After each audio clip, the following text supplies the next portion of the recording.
What if the secret to better mood, deeper sleep, and sustained energy wasn't another supplement, fad diet, or miracle hack, but something already inside you, your gut? You may have heard the term gut health, but only in recent years has science begun revealing a hidden highway between your gut and your brain. In this video, you'll get a step-by-step, science-backed blueprint to heal your gut and transform your mood, energy, and sleep in just 30 days. Stay with me, because I'll also share one gut repair habit almost no one talks about, and that habit can make a dramatic difference. Why this matters. We often treat mood, energy, sleep, digestion as separate domains, but your gut is deeply tied to all of them. Your microbiome, the trillions of microbes living in your intestines, produce metabolites, regulate inflammation, influence neurotransmitter precursors, and communicate with your brain via nerves and immune signals. When your gut is out of balance, it can contribute to low mood, brain fog, sleep disturbance, fatigue, and even systemic inflammation. In fact, studies in humans and animals have shown that altering gut bacteria can shift anxiety, stress response, and mood. If you implement the blueprint in this video, studies have shown that many people report feeling calmer, more energized, and sleeping better within weeks. Section 1. The gut-brain axis. Let's begin with the fundamentals. The gut-brain axis is the communication network linking your GI tract and your central nervous system. It includes three major roadways. Number 1, the vagus pathway, and why it is important. The vagus nerve is a mixed nerve. It carries sensory fibers, information from organs toward the brain, and motor fibers, signals from the brain out to organs. The vagus nerve stimulates digestive activity. It promotes peristalsis, movement of food through the gut, increases secretions including stomach acid and digestive enzymes, and helps coordinate reflexes in the GI tract. It contributes to respiratory regulation and influences lung function. Because the vagus nerve affects so many organs, damage or dysfunction to it, or parts of it, can result in a wide variety of symptoms: trouble swallowing, voice changes, abnormal heart rates, digestive problems, slow gastric emptying, gastroparesis, and more. Vagus nerve stimulation, VNS, is a medical therapy where electrical impulses are sent to the nerve to influence brain activity. It's FDA approved for some conditions like certain forms of epilepsy and depression. Researchers are exploring VNS, a non-invasive stimulation, for other conditions, including inflammatory diseases and stroke recovery. Number 2, the inflammatory route.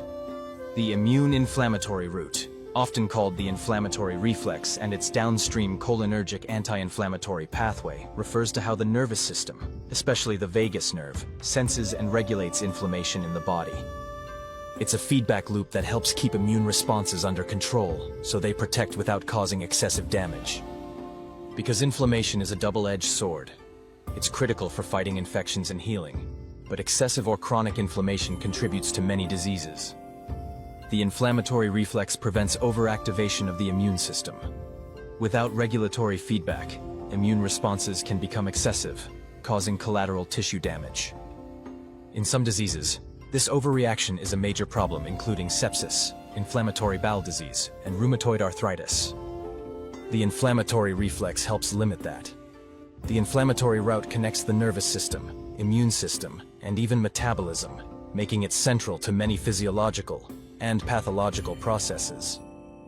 For example, in metabolic disorders like abdominal obesity, prediabetes, and type 2 diabetes, hypertension and chronic low-grade inflammation plays a big part of how the inflammatory reflex is part of how the body could moderate that.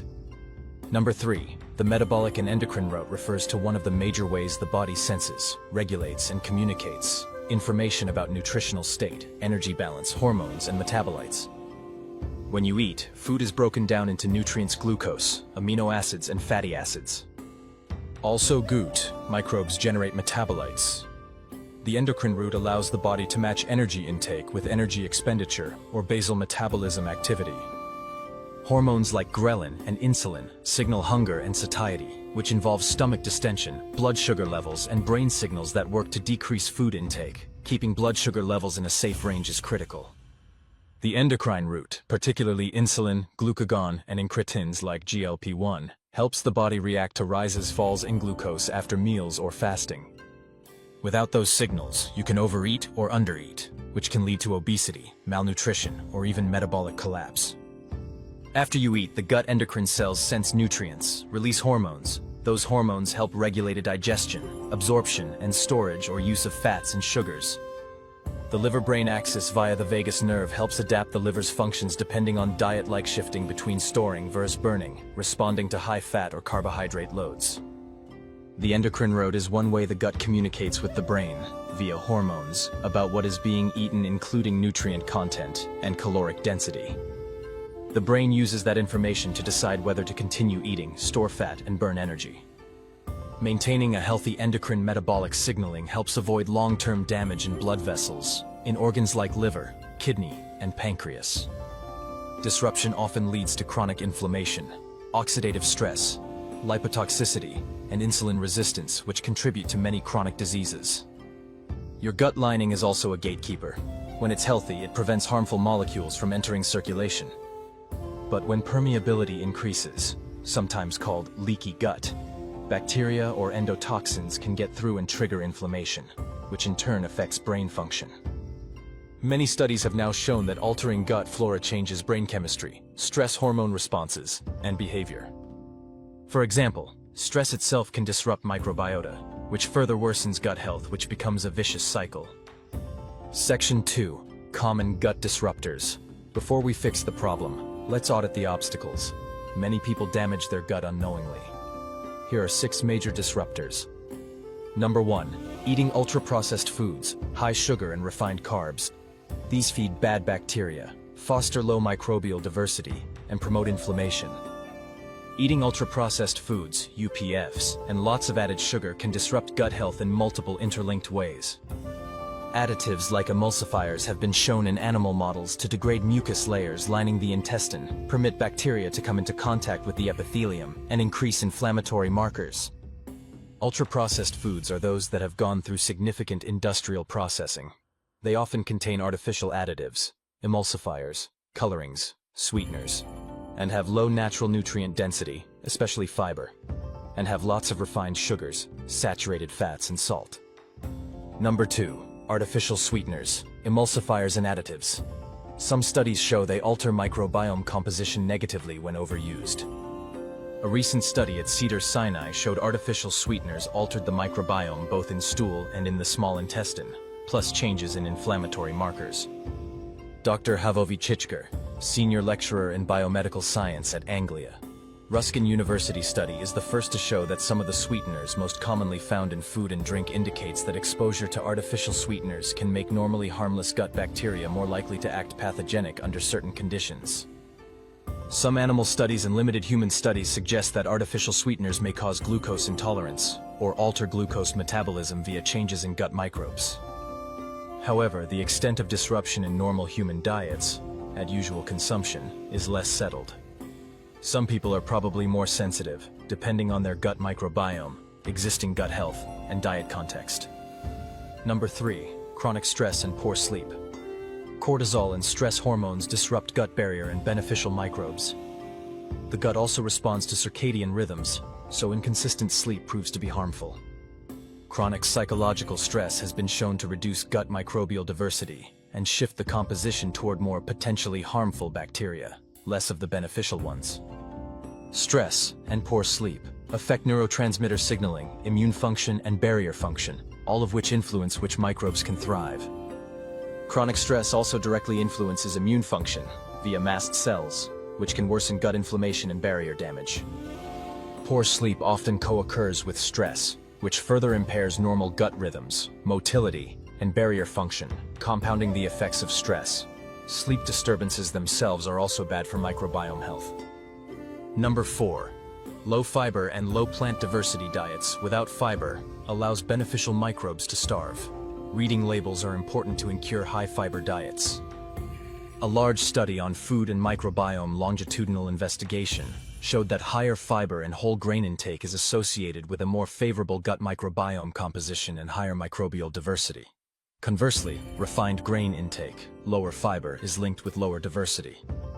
Studies show that diets high in fiber-rich plants, legumes, whole grains, nuts, and vegetables are associated with beneficial bacteria and SCFA production, and improved barrier function, including Mediterranean-style diets compared to Western low-fiber diets. Without fiber or diverse plant substrates, beneficial fiber-fermenting bacteria decline, while opportunistic or mucus-degrading bacteria proliferate.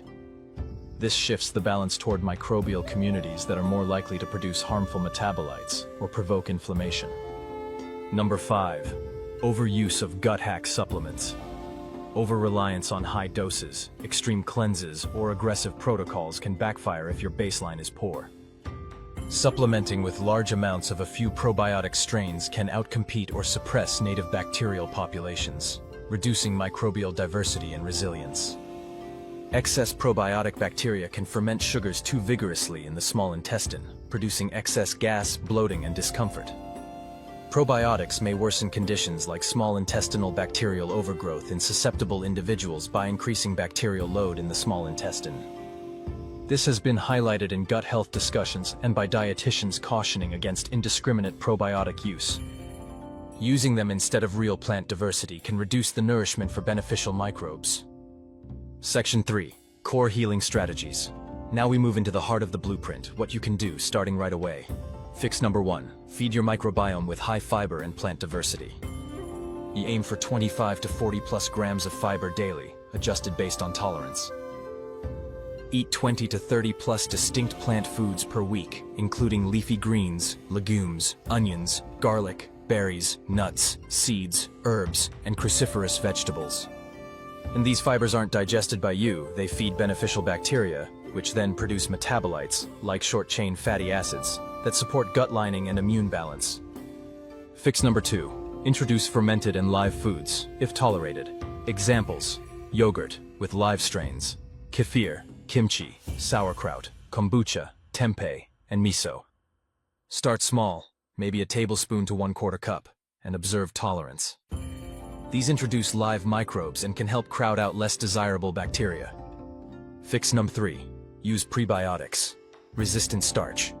Foods like cooled cooked potatoes, green bananas, oats, legumes, onion, garlic, chicory root, and dandelion greens. Prebiotics are food for the microbes you want to grow. These lead to production of beneficial compounds like butyrate, a short-chain fatty acid, which supports gut lining health and anti-inflammatory responses. Fix number 4. Sleep and stress management. Aim for consistent sleep and wake times, 7 to 9 hours per night. Evenings slow down, limit bright screens, get dim light, calm rituals like deep breathing and light movement. Practices like meditation or journaling help reduce stress load. Fix number 5. Minimize known disruptors. Reduce ultra-processed foods, added sugars, and artificial additives. Avoid overuse of antibiotics, only when necessary. Use non-steroidal anti-inflammatory drugs or NSAIDs sparingly. Avoid chronically skipping meals or extreme diets unless well handled. Fix number 6. Gentle cycling and periodic resets. Once your baseline improves, you can gently cycle fasting windows, do mini prebiotic boost days, or micro probiotic shifts. Don't jump into extremes, your gut adapts gradually. When you layer multiple fixes like fiber plus fermentables plus good lifestyle, including removal of disruptors, you unlock synergy. Section 4. Advanced overlooked hacks. Let's discuss some tweaks many overlooked that can accelerate your progress. Number 1. Resistant starch timing cycling. For example, cooked and cooled rice or potatoes, and eating them in off-peak metabolic windows can preferentially feed microbes. Number 2. Temporal eating windows, including intermittent fasting, gives your gut rest periods, including 12 to 14 hours overnight fast may help microbial renewal, but ease in, don't force extremes. Number 3. Fiber pulsing. Practice periodical days of higher fiber load to stimulate microbial shifts. Number 4. Targeted probiotic reboot cycles. Short bursts, 2 to 4 weeks of multi-strain probiotics when warranted, not as a default. Number 5. Phytochemicals and polyphenols. Foods like berries, green tea, turmeric, cocoa provide compounds that beneficial bacteria love. Number 6. Mind-gut synchrony cues. Including chewing longer, eat mindfully, and avoiding rushed meals, all help your gut environment. Number 7. Hydration and mineral balance. Includes adequate water, magnesium and electrolytes to support gut motility and microbial habitat. These hacks aren't magic, but when your foundation is established, they help push faster. Section 5. Case study, individual stories, and transformative examples. Let me walk you through a real or illustrative transformation to bring this to life. Meet Sarah. At the start, Sarah felt sluggish most days, often anxious or moody, and had irregular sleep. Her diet was moderate but low in plant variety. She had muscle aches and occasional digestive bloating. Over 30 days, she implemented increasing plant and fiber variety foods, adding a handful of fermented foods, consistent sleep and stress practices, and using probiotics like cooled rice, potatoes, and legumes. By day 14, she reported calmer mood, less brain fog, better digestion. By day 30, she said, "I didn't realize how much my mood and energy were held back by my gut. Now I feel more stable, less reactive, and experience deeper sleep." Her improvements weren't flawless. Some days were harder when she was traveling or under stress. But with tweaks, including extra rest, spending time with her pet, and micro resets, she managed setbacks. Section 6. Troubleshooting, including cautions and myths. Healing your gut isn't always a linear path. Here are common challenges and how to handle them. Number 1. Gas and bloating, especially when increasing fiber and prebiotics. The solution is to start slow, ramp gradually, hydrate, use digestive support like ginger or peppermint. Number 2. Improvement may stall after the initial weeks. Don't get discouraged. Improvement happens over time and consistency. The solution is to adjust fiber diversity. Check disruptors, rest, and micro resets and track your progress. Number 3. Intolerances and sensitivities. Fermentable or FODMAP foods may trigger symptoms for some. In that case, adapt by lowering your FODMAP load by choosing gentler options like Greek yogurt. Number 4. Medical conditions and medication interactions. If you have IBS, IBD, or are on medications, consult a medical professional before large changes. Number 5. Expectations and patience. Major shifts often takes 2 to 4 weeks to show. Be patient, track subtle changes like sleep quality, mood, and digestion rather than expecting overnight miracles. Section 7. Your 30-day gut healing plan. Let's build a structured 30-day action plan that you can follow and adapt based on your baseline and schedule. Day 1 to 3 is the baseline reset by removing processed foods, reduce sugar, hydrate, and light fiber load. Day 4 to 7. Gradually introduce 10+ new plant foods, 1 fermented serving, 1 prebiotic serving which could include cooled rice, potato, or green banana. Track biomarkers, sleep quality, mood scale, 1 to 5, digestion, and energy. Sample from morning to evening including morning, warm lemon water or hydrating drink, light movement including walking and stretching. Breakfast, high fiber plus prebiotic components. Midday, plant-rich lunch plus a fermented side. Afternoon, avoid high sugar, include polyphenol foods. Evening, light dinner, avoid eating big meals late, and winding down your nighttime routine. Sleep, regular schedule, dark room, minimal screens. Use a simple tracker, spreadsheet app, to log 3 metrics: mood, digestion score, and energy. You've just seen a full, science-backed blueprint to heal your gut and transform how you feel, your mood, energy, sleep, all tied back to those trillions of microbes inside you. If you implement even a few of these steps consistently over 30 days, you'll likely start seeing shifts. Now, I have a few questions for you. Which of these steps surprised you? And which one will you try first? Drop your answer in the comments. I'd love to follow along and possibly help others in your journey. If you found value in this video from Health Equals Wellness, a new insight, inspiration, or hope, do me a favor.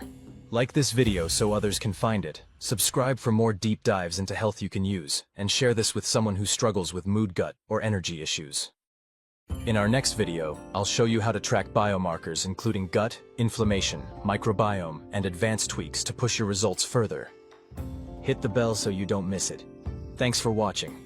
And here's to your gut, your brain, and a better next 30 days.